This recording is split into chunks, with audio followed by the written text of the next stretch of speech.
पाण्यातील क्षार काढण्यासाठी कोणतं फिल्टर लावावं? क्षारमुळे ठिबकच्या नळ्या चोकअप होत आहेत, असा प्रश्न सूर्यकांत जाधव नावाच्या शेतकरी बंधूने विचारला आहे. तर बघा, पाण्यात विरघळलेली कुठल्याही प्रकारची घाण किंवा क्षार, म्हणजे अशी वस्तू की जी पाण्यात विरघळली आहे, तर ती काढण्यासाठी ठिबक स्प्रिंकलरमध्ये कुठलंच फिल्टर उपलब्ध नाही. जे तुम्ही घरगुती वापरासाठी आर ओ वगैरे वापरतात त्याच्यातनं पाण्यातले क्षार कमी होऊ शकतात, पण इथे शेतीमध्ये मिनिटाला काही 1000 लिटर पाणी असतं. तर एवढं मोठं आर ओ जर तुम्ही लावायला गेले तर त्या आर ओची किंमत येईल 10-15 लाख रुपये. मग करायचं कसं?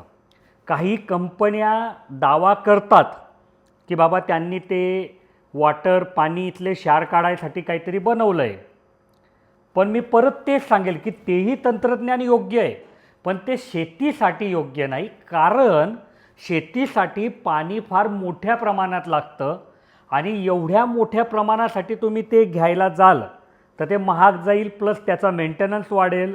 म्हणून एक प्रॅक्टिकल उपाय तुम्हाला सांगतो की त्या पाण्यातल्या क्षारकडे दुर्लक्ष करा आणि ठिबकवर लक्ष केंद्रित करा.